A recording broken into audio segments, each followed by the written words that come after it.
दोस्तों शिवांश स्टडी की YouTube channel पे एक बार फिर से आपका बहुत बहुत स्वागत है। पॉलिटी की सीरीज चल रही है और पॉलिटी की सीरीज में हमने लास्ट में नागरिकता के बारे में पूरा आर्टिकल और 1955 के संशोधन के सारे एक्ट पढ़ लिए थे। आज हम नागरिकता से जुड़े कुछ फैक्ट जैसे कि सीएए क्या होता है, एनआरसी क्या होता है, एनपीआर क्या होता है, ओवरसीज सिटीजन ऑफ इंडिया क्या होते हैं, ये सभी के बारे में बहुत डिटेल्स चर्चा करने वाले हैं। बहुत सारे बच्चों को इस चीज को लेकर बहुत डाउट होता है, तो आज की वीडियो में पूरे तरीके से सभी डाउट को क्लियर करेंगे, इसलिए वीडियो को शुरू से लेकर एंड तक जरूर देखिएगा। और अगर अभी तक वीडियो देख रहे हो तो प्लीज एक वीडियो को लाइक कर दीजिए, क्योंकि आपका एक लाइक हमारे लिए बहुत ज्यादा सपोर्टिव यहाँ पर काम करता है। चलिए बिना टाइम गवाए वीडियो की शुरुआत करते हैं।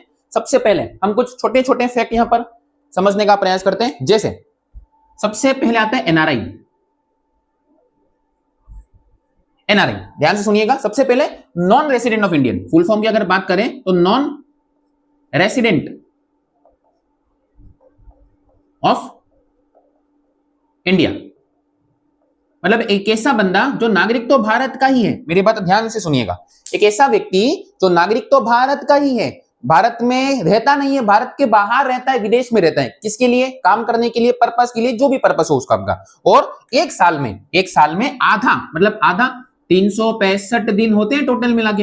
इन 365 दिनों में से 183 डेज, या फिर हम ये कह लें कि 6 महीने से ज्यादा देश से कहां रहता हूं? बाहर रहता हूं। एक ऐसा व्यक्ति जो भारत का नागरिक है, पहली बात ध्यान दीजिएगा, वो नागरिक कहां का है? वो नागरिक तो भारत का है, लेकिन वो काम के सिलसिले में कहां पर रहता है? किसी विदेश में रहता है, विदेश में रहता है और विदेश में काम करता है। और एक साल में 6 महीने से ज्यादा 183 डेज से ज्यादा अगर देश से बाहर रहता है, तो ऐसे व्यक्ति को हम नॉन रेसिडेंट ऑफ इंडियन यानी कि एनआरआई यहां पर कहेंगे। अभी जो एनआरआई है इनको सारे के सारे अधिकार प्राप्त होते हैं, सारे अधिकार प्राप्त होते हैं। इसका मतलब इनको भारत की नागरिकता मिली हुई है, इन्हें संवैधानिक पदों पर नियुक्त होने का भी अधिकार है, ये भारत में बड़े बड़े पदों पर नियुक्त हो सकते हैं। मतदान करने तक का भी क्या होता है? इनको अधिकार होता है, मतदान करने का भी इन्हें क्या होता है? आपका अधिकार यहां पर होता है। तो ऐसे लोगों को नॉन रेसिडेंट ऑफ इंडियन, तीन क्राइटेरिया है, भारत का नागरिक है, भारत में रहता नहीं है, विदेश में जाकर रहता है, साल में 6 महीने से ज्यादा अगर रहता है तो उसे एनआरआई कहा जाएगा,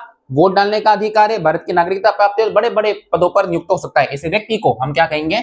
एनआरआई नाम से यहाँ पर जाने जाते हैं। भारत में बहुत सारे लोग जो है जो कनाडा में जाकर काम करते हैं, आपने देखा होगा पंजाबियों का बहुत सपना होता है कि वो कनाडा में जाकर काम करे, तो ऐसे लोगों को हम किसके नाम से जानते हैं?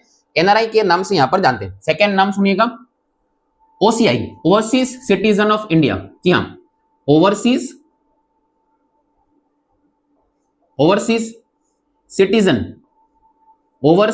सिटीजन ऑफ इंडिया, मतलब ऐसे लोग जो पहले तो भारत के ही नागरिक थे। जी हाँ, ऐसे लोग जो पहले तो भारत के ही नागरिक थे और वो बहुत बड़े बड़े बड़े उद्योगपति बन चुके हैं दूसरे देशों में जाकर, और बहुत पैसा कमाते हैं। ऐसे वो बहुत सम्मानीय लोग हैं। पैसा एक अल्टरनेटिव हो गया, लेकिन आप बड़े बड़े उद्योगपति बन चुके हैं, दूसरे देशों में जाकर अपना बहुत कारोबार फैला चुके हैं। ऐसे लोगों को हमने नाम दिया है ओवरसीज सिटीजन ऑफ इंडिया।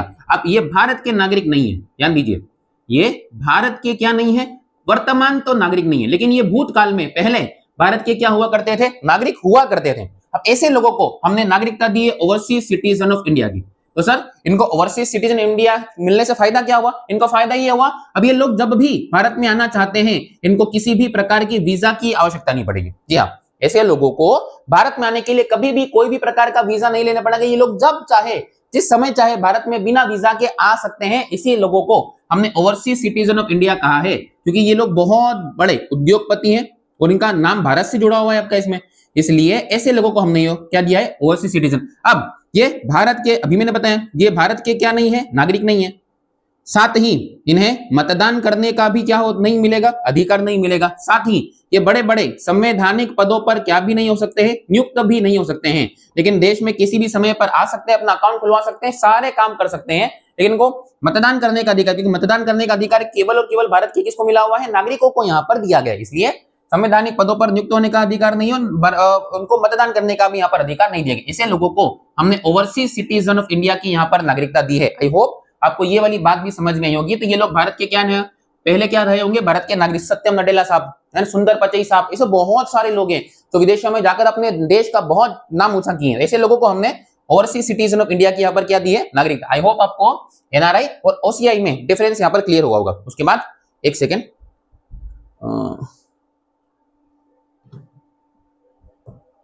चलिए मेरा बोर्ड साफ करने का कपड़ा एक सेकंड दोस्तों, थोड़ा सा टाइम दीजिएगा।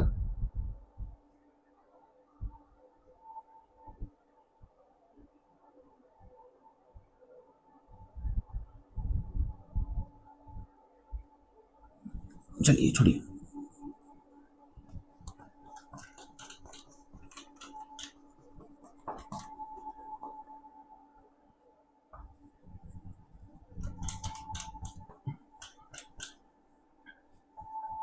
चलिए अब आगे जो सबसे मेन चीज यहां पर आती है वो आता है सीएए, सिटीजन अमेंडमेंट एक्ट।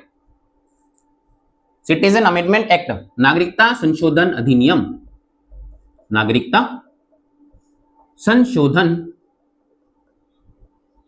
अधिनियम।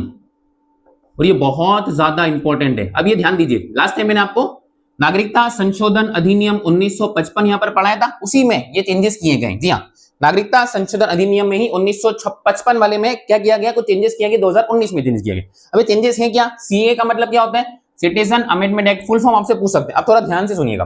देखिए, जब अखंड भारत हुआ करता था, अखंड भारत आप सभी को पता होगा, इस अखंड भारत में कई सारे देश यहां पर शामिल थे, जैसे कि बांग्लादेश पहले भारत का हिस्सा था, पाकिस्तान पहले भारत का हिस्सा था, और इससे पहले अफगानिस्तान तक भारत का विस्तार हुआ करता था।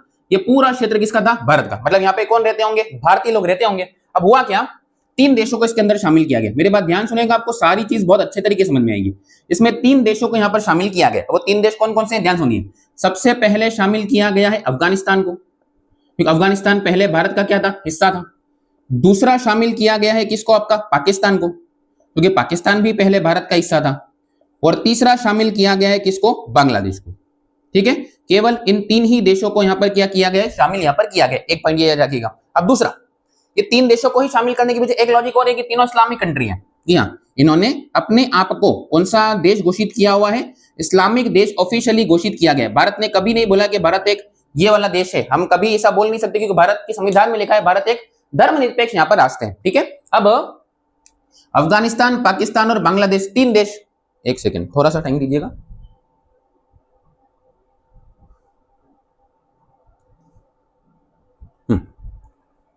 इन 3 देशों से 3 धर्म के लोग। अब 3 धर्म के लोग कौन कौन है? 6 धर्मों के लोग। ध्यान दीजिए, मैं धर्मों के नाम लिखता हूं, संख्या भी हम काउंट करेंगे। ईसाई, सिख, जैन, बौद्ध, पारसी और ईसाई, सिख, जैन, बौद्ध, पारसी और हिंदू। इन लोगों को शामिल किया गया। 1 2 3 4 5 और 6 धर्मों को यहां पर शामिल किया गया है। आप पहले ये पता कीजिए कि कौन कौन से लोगों को शामिल किया गया है और किन धर्मों को शामिल किया गया। तो 3 देश है, अफगानिस्तान है, पाकिस्तान है, बांग्लादेश है। इन 3 देशों से आए कौन कौन से? ईसाई, सिख, जैन, बौद्ध, पारसी, हिंदू। अब सब हमको ये तो समझ में आ गया इन 3 देशों शामिल क्यों किया गया? तो आपने कहा कि ये अखंड भारत का हिस्सा रहे होंगे। इन 6 धर्मों को शामिल क्यों किया गया? क्योंकि ये लोग इन देशों में अल्पसंख्यक के रूप में रहते थे। यही लोग इन देशों में किसके रूप में रहते हैं? अल्पसंख्यक के रूप में रहते हैं। अल्पसंख्यक का मतलब होता है कि इनकी संख्या जो है वो क्या है? आपका कम है। अब मुस्लिम देश में, इस्लामिक कंट्री में जो मुस्लिम लोग होंगे वो क्या होंगे? बहुसंख्यक होंगे। तो बचे जितने लोग हैं वो सबके सब क्या होंगे? अल्पसंख्यक यहां पर होंगे। अब ध्यान दीजिए, जिस देश में बहुसंख्यक होते हैं, भारत को नाम तो छोड़ दीजिए, भारत तो बहुत उदारवादी देश है, हम बहुत अच्छे देश हैं, लेकिन जो भी देश मुख्यतः जो बहुसंख्यक होते हैं उन पर अल्पसंख्यकों के द्वारा उनके ऊपर अल्पसंख्यक जो है अत्याचार करते हैं। बहुसंख्यक अल्पसंख्यकों के ऊपर क्या करते हैं? अत्याचार। कई सारे ऐसे केस देखने को मिले हैं कि पाकिस्तान में हिंदू महिलाओं का जबरदस्ती धर्म परिवर्तन करके क्या कर दिया गया? विवाह यहां पर कर दिया गया। ऐसे कई सारे केस यहां पर देखने को मिले, इसलिए हमने इन 3 देशों को, इन 6 धर्मों को यहां पर शामिल किया। अब इन 3 देशों से और 6 धर्मों से भारत में अगर कोई व्यक्ति अभी भी भारत की नागरिकता लेना चाहता है और वो 2014 के पहले से भारत में रह रहा है, तो ऐसे लोगों को हमने नागरिकता में विशेष छूट प्रदान करी है। जी हां, मेरी बात ध्यान से सुनिए। 2014 के पहले से अगर 3 देश, ये 3 देश जो मैंने लिखे हैं, और 6 धर्मों से कोई व्यक्ति अगर भारत की नागरिकता प्राप्त करना चाहता है, भारत का क्या बनना चाहता है? नागरिक बनना चाहता है, तो इसके पहले प्रावधान, जब ये कानून नहीं आया था तो इसके पहले प्रावधान था कि व्यक्ति को 11 सालों तक भारत में निवास करना पड़ता था। जी हाँ, व्यक्ति को 11 सालों तक भारत में निवास करना पड़ता था इस कानून के पहले। लेकिन हमने सीए के तहत ऐसे लोगों को विशेष छूट प्रदान करी है। विशेष छूट के तहत अब इनको केवल और केवल 5 साल ही भारत में निवास करना होगा। मेरी बात ध्यान से समझिए, मैं एक बार फिर से इसको कनेक्ट करता हूं।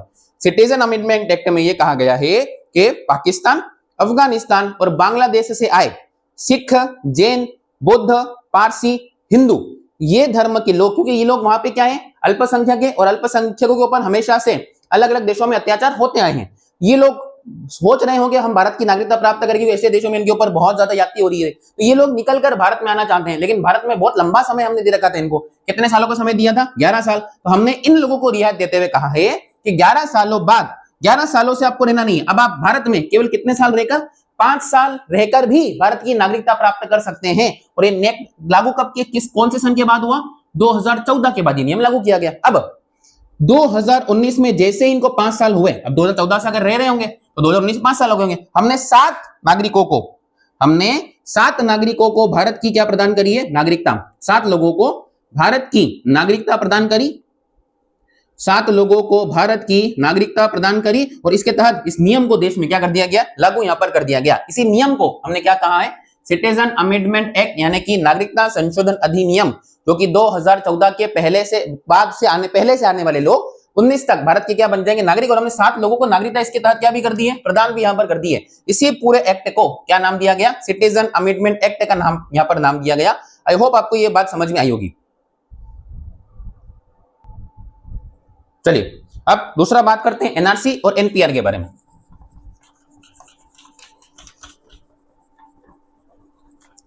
सीए से जुड़ा अगर अभी भी आपको कोई डाउट है तो प्लीज मुझे कमेंट सेक्शन में पूछेगा, मैं इसके लिए इस पर्टिकुलर एक रील बनाकर भी आपको इन चीजों को यहाँ पर समझा दूंगा।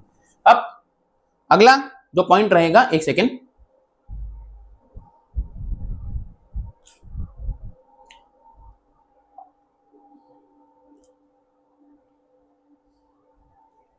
एनआरसी, दूसरा most important point, NRC, national registered of citizen, national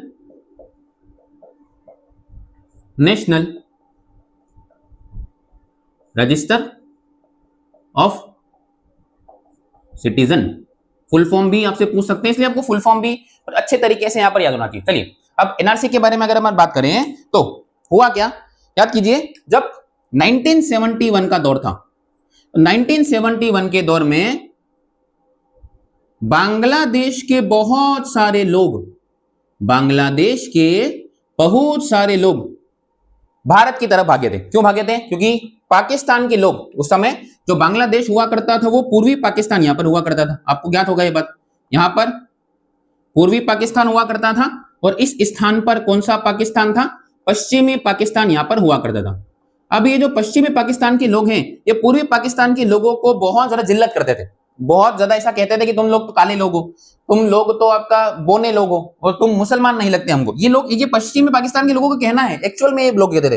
अब इस चक्कर में यहाँ पर बहुत लंबे समय से विवाद चल रहा था, लेकिन जैसे ही 1970 बना, ये विवाद बहुत ज्यादा बढ़ गया और पाकिस्तान ने अपनी सेना भेजकर यहाँ के बहुत सारे लोगों की हत्या करवा दी। वो हत्या से बचने के लिए यहाँ पर बहुत बड़ा मोर्चा यहाँ पर चलाया गया था। मुक्ति वाहिनी सेना बनाई गई थी, भारतीय सेना ने साथ दिया। आपको पता होगा 1971 में युद्ध भी हुआ था हमारा। अब उससे बचने के लिए, अपने देश के लोगों से बचने के लिए बहुत सारे लोग यहाँ से भाग कर कहां पे आ गए, भारत आ गए। और ऐसा कहा जाता है एक डेटा के अनुसार कि इनकी संख्या लगभग 1 करोड़ से भी ज्यादा थी। जी हाँ, 1 करोड़ से ज्यादा लोग बांग्लादेश छोड़ के भारत में आकर क्या करके बसने लगे। और हमारे पास इतनी उस समय सुविधा नहीं थी कि वो लोगों को रोक सके, ये बहुत सारे लोग हम पूर्वोत्तर भारत में आकर क्या हो गए, मिक्स हो गए। अब ये वाला पूरा क्षेत्र उस समय असम हुआ करता था, तो ये बहुत सारे लोग असम में आकर क्या करके रहने लगे, घुल मिल गए, हमको पता भी नहीं चला, क्योंकि किसी के सिर पे थोड़ी लिखा होता है बांग्लादेश से आया आपका। अब ये लोग यहाँ पर आकर क्या हो गए, अब तक रहने लगे। अब ये जब यहाँ पर आकर रहने लगे तो उन लोगों में मिक्स हो गए। अब हम ये पता ही नहीं कर पा रहे कौन भारतीय है, कौन बाहर से आए, कौन नहीं है। इसके लिए हमने एक नियम चलाया जिसका नाम रखा गया NPR, national registered of citizenship. ये मोस्टली असम के लिए ही चलवाया गया था। अब आपको समझ में आएगा कि असम के लिए क्यों चलाया गया, क्योंकि वहीं के लोग असम में जाकर पूरा फैल गए, बस गए। अब किसके पास डॉक्यूमेंट है, कोई डॉक्यूमेंट नहीं है, कौन भारत का है, कौन नहीं है, कोई अच्छा आदमी है, हो सकता है बहुत सारे लोग अच्छे हो, लेकिन कोई बुरे भी लोग हो, वो हमारे देश को नुकसान करेंगे। किसी दूसरे मकसद से भारत में आ गया होगा तो वो एक तरीके से हमारा नुकसान करेगा। अब उस वजह से हमने एनआरसी लागू किया। एनआरसी जब लागू किया गया तो हमने 30 डॉक्यूमेंट यहां पर रखे। जी हाँ, इन 30 डॉक्यूमेंट में से, इस 30 डॉक्यूमेंट में से अगर किसी व्यक्ति के पास में कोई भी डॉक्यूमेंट है, कोई भी अगर 2 से 1 या 2 ही डॉक्यूमेंट है, तो आप भारत के क्या कहलाओगे, नागरिक, क्योंकि आप लीगल तरीके से आए होंगे, आपका डॉक्यूमेंट बन गया होगा। लेकिन अगर ये 30 डॉक्यूमेंट में से एक भी डॉक्यूमेंट आपके पास नहीं है तो आपको 4 महीने का समय दिया जाएगा। जी हाँ, इन 30 में से अगर आपके पास एक भी डॉक्यूमेंट नहीं है तो आपको 4 महीने का समय दिया जाएगा इस बात को साबित करने के लिए कि आप भैया भारत के क्या हो, नागरिक हो। 4 महीने बाद अगर ये बात साबित नहीं कर पाते हैं तो फिर आपको जाना पड़ेगा डिस्ट्रिक्ट कोर्ट, वहां आपको साबित करने पड़ेगा। अगर आप डिस्ट्रिक्ट कोर्ट में साबित नहीं कर पाए तो फिर आपको जाना पड़ेगा हाई कोर्ट, और हाई कोर्ट में भी साबित नहीं कर पाए तो फिर जाना पड़ेगा आपको सुप्रीम कोर्ट।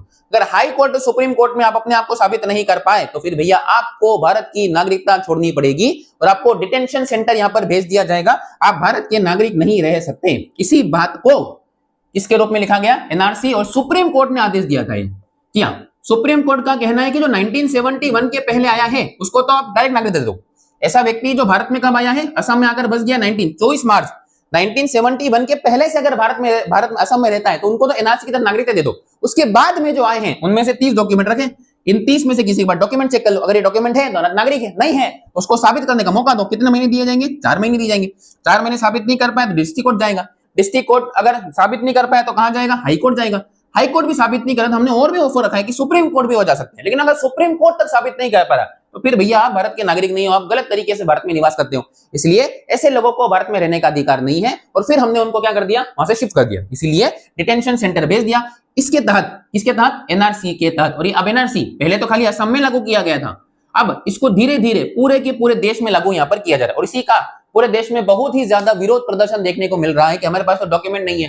भैया डॉक्यूमेंट नहीं है तो फिर भारत में निवास कैसे कर रहे हो, हमारे पास तो सारे डॉक्यूमेंट है, मतलब हम लीगली भारत के निवासी है। और आपके पास डॉक्यूमेंट नहीं मतलब कुछ तो काम घोपला कर रहे होंगे आप, इसलिए 30 डॉक्यूमेंट में से कोई एक डॉक्यूमेंट तो आपके पास हो गया। अगर लीगल तरीके से रहते हो, तो लीगल तरीके से नहीं रहते हो तो भैया हम अपने देश में काहे रहने दे आपको, आप हमारे देश को नुकसान करोगे, बम फोड़ोगे हमारे देश में हमका। इसलिए बिल्कुल कहा गया है कि एनआरसी ऐसे लोगों को भारत में रहने का अधिकार नहीं है और सुप्रीम कोर्ट के द्वारा एनआरसी लागू की थी। पहले खाली असम में लागू की गई थी, अब इसको पूरे के पूरे देश में यहाँ पर लागू करने का आदेश दे दिया गया है। आई होप आपको ये बात समझ में आई होगी। चलिए आखिरी चीज हमको पढ़नी वो है एनपीआर,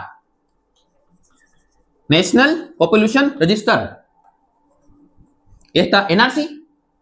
अब हमको लास्ट जो पढ़ना है वो है, ध्यान से सुनिएगा, एक सेकंड में वीडियो चेक कर लो, माफ कीजिएगा दोस्तों, इतनी मेहनत से वीडियो बनता है फिर बंद हो जाता है तो बड़ा दुख सकता है, इसलिए मेरे को बार बार चेक करना पड़ता है। आपको लगता होगा सर बार बार बीच छोड़ के कदम का चल जाता है, इसके लिए मैं क्षमा चाहूंगा आपसे, लेकिन वो बहुत जरूरी बना है। इतनी देर से वीडियो बनाऊं, वीडियो दिखता नहीं है क्योंकि बैक कैमरे का यूज करते हैं तो वो पता नहीं चलता वीडियो चल रहा है कि बंद हो गया, इसलिए मुझे थोड़ा थोड़ा समय में इसको चेक करना पड़ता है। मैं क्षमा चाहूंगा आपके डिस्टर्बेंस के लिए। चलिए लास्ट चीज एनपीआर, एनपीआर नेशनल पॉपुलेशन। मैं फिर बोल रहा हूं आपको, ये फुल फॉर्म काफी इंपॉर्टेंट याद होनी चाहिए, रजिस्टर। अब देखिए ये तो बहुत सिंपल सा कॉन्सेप्ट है। जनगणना के डेटा को एक्यूरेट करने के लिए कई का प्रयोग किया गया, एनपीआर का यहां पर प्रयोग किया जाएगा। किस प्रकार प्रयोग किया गया देखिए, दिक्कत यह है कि एग्जांपल समझते हैं। एक फैमिली है, एक फैमिली मान लीजिए 6 लोग रहते हैं, एग्जांपल के तौर पे कनेक्ट कर लेते हैं अपन। एक फैमिली कितने लोग हैं आपका, 6 लोग यहां पर रहते हैं। 6 लोगों में माताजी, पिताजी, दादा, दादी जी और इनके 2 बच्चे, माता पिता के 2 बच्चे, एक लड़का है और एक है लड़की। ठीक है, अब मान लीजिए जनगणना वाला आते हैं इनके पास है, जनगणना वाले इनके पास आके पूछे भैया आपके फैमिली में कितने लोग हैं, इन्होंने सीधे कह दिया 6 लोग हैं। अब जनगणना वालों ने डेटा लिख लिया कितना, 6, लेकिन इस फैमिली में डेटा जो बताया गया वो अधूरा बताया गया। अधूरा ये बताया गया कि कुछ ही समय में उस लड़की का विवाह होने वाला है, लड़की का विवाह होने वाला है तो लड़की विवाह करके अपने कहां चली जाएगी, ससुराल चली जाएगी। ठीक है, अब मान लीजिए वही जनगणना वाले लड़की के ससुराल में गए और जब तक लड़की कहां जा चुकी थी, ससुराल जा चुकी थी। अब लड़की के ससुराल में पूछा गया कितने लोग रहते हैं, तो भैया हमारे घर में 5 लोग रहते हैं। अब 5 लोगों में दिक्कत यह है कि लड़की यहां भी गिना गई और लड़की यहां भी गिना गई, मतलब एक ही व्यक्ति गणना कितनी बार होगी, 2 बार होगी। सेम समस्या ऐसा भी हो सकता है कि लड़का यहां रहता तो है लेकिन जॉब कहीं और करता है, मान लीजिए ये दूसरे शहर में जॉब करता है, अब ये जॉब के लिए वहां रहता है और वहां जनगणना वाले आए तो ये भैया वहां भी गिना गए। इसका मतलब एक ही आदमी की 2-2 बार गणना की जा रही है, और जब 2-2 बार गणना की जा रही है तो जो जनगणना कर रहे हैं उसका जो डेटा है वो डेटा क्या आ रहा है, गलत आ रहा है।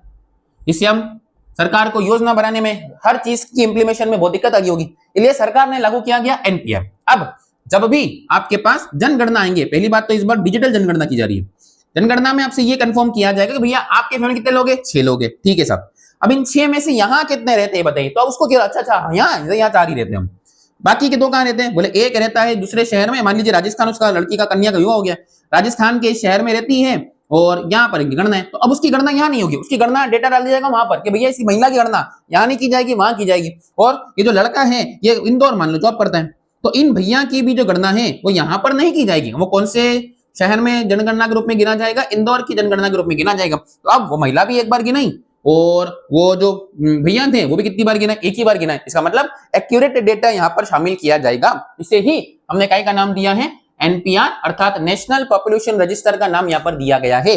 आई होप आपको ये एग्जांपल के तहत सारी बात यहाँ पर समझ में आई गई होगी कि एनआरसी और एनपीआर। चलिए तो छोटी छोटी चीजें और हैं, मैं इसको भी कनेक्ट कर देता हूं ताकि आपको सारा का सारा नागरिकता से जुड़ा आपको कोई भी कभी भी किसी चीज का डाउट बचे ही ना। और हम इसी तरीके से पढ़ेंगे, बाल की खाल निकालकर इसको पढ़ना कहते हैं कि जहां जो टॉपिक मिले उसका सारा डेटा निकालकर जितना सामने वाला पूछ सकता है उतनी सारा का सारा डेटा निकालकर पढ़ लिया जाए। अब दो छोटी छोटी चीजें देखिए, एक होता है पासपोर्ट, ठीक है, और एक होता है वीजा। इनको बहुत इजीली हम कनेक्ट कर देते हैं। पासपोर्ट का मतलब क्या होता है? पासपोर्ट अपना देश छोड़ने के लिए, अपना देश छोड़ने, अपना देश छोड़ने तथा दूसरे देश में जाने के लिए, दूसरे देश में जाने के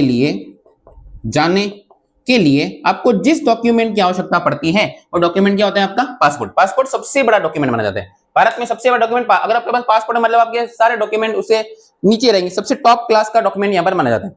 पासपोर्ट बनने के लिए आपका पुलिस वेरिफिकेशन होता है, और अगर आपके खिलाफ कोई भी क्रिमिनल कोई भी किसी तरह केस अगर चल रहा होता है तो फिर आपका पासपोर्ट बनता नहीं है। अगर आपका बिल्कुल क्लियर है, आपका ऐसा कोई केस आपके चल रहा हो तो आपका पासपोर्ट बहुत आसानी से क्या कर जाएगा? बन जाएगा। आप किसी भी देश में, भारत छोड़ के किसी भी देश में जा सकते हैं। अब अपना देश तो छोड़ रहे हैं लेकिन जाओगे किस देश में?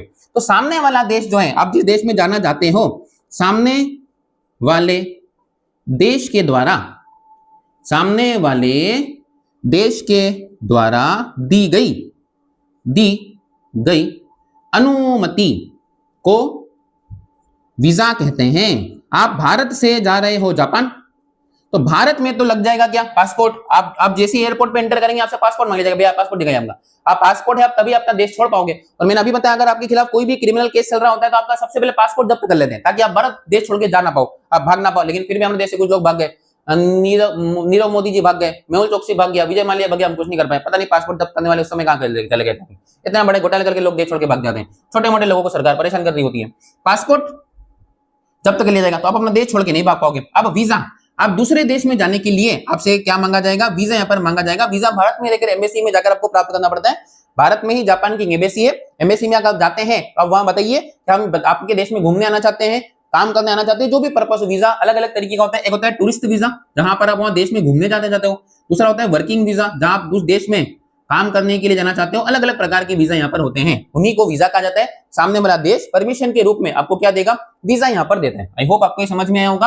कोई देश ऑनर वीजा भी दे देते हैं। ऑनर मतलब वहां पहुंचने के बाद भी वीजा मिल जाता है, जरूरी नहीं कि यहाँ से लेकर जाना पड़ेगा। वहां जाओगे तो भी, जैसे जापान जैसी कंट्री में ऑनर वीजा की व्यवस्था है, अब वहां जाकर भी वीजा ले सकते हो। लेकिन अगर वहां वीजा नहीं मिला तो फिर भैया आपको एयरपोर्ट से भगा दिया जाएगा। इसलिए पासपोर्ट अपना देश छोड़ने के लिए, और वीजा क्या होता है? दूसरे देश में एंट्री करने के लिए वीजा यहाँ पर दिया जाएगा।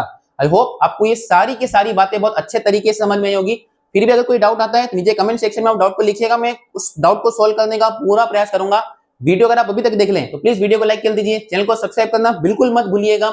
बहुत ही कंटिन्यूअसली मैं आपके लिए इतनी ज्यादा मेहनत कर रहा हूं, तो आपका एक लाइक और एक कमेंट प्यारा सा तो बनता ही है। मिलते हैं अगली वीडियो में, तब तक के लिए जय हिंद।